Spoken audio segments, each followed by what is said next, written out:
सुनसरीको इटहरी उपमहानगरपालिका स्थित खनारमा श्रीमानले श्रीमतीको हत्या गरेका छन्। अबक्यु खोटाङको ऐसेलु खर्क गाउँपालिका 1 राङपा देवल स्थित रामाथुम प्राथमिक विद्यालयमा प्रधानाध्यापक रहेका सुमन दाहालले इटहरीको खनार स्थित आफ्नो निवासमा श्रीमती अनिसा भट्टराईको हत्या गरेको बताइएको छ। मृतक भट्टराई पनि खोटाङको मयूर आवासीय विद्यालय सानो टुम्रे महेश्वरी माविमा कार्यरत पूर्व शिक्षक रहेकी थिइन्। घटनाबारे प्रहरीले जानकारी पाए लगत्तै श्रीमतीको हत्या अभियोगमा दाहाल पक्राउ परेको जनाइएको छ। सुनसरीका प्रहरी प्रमुख एसपी केशव बहादुर थेबेका अनुसार घटनाबारे अनुसन्धान अगाडि बढाइएको उल्लेख गरिएको छ। घटनाबारे प्रारम्भिक अनुसन्धान जारी छ। अभियुक्तलाई नियन्त्रणमा लिएको छ थेबेले भनेका छन्।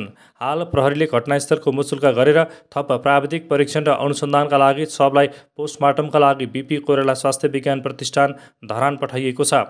हत्या हुनुको कारण र पृष्ठभूमिबारे विस्तृत विवरण आउन बाँकी रहेको छ।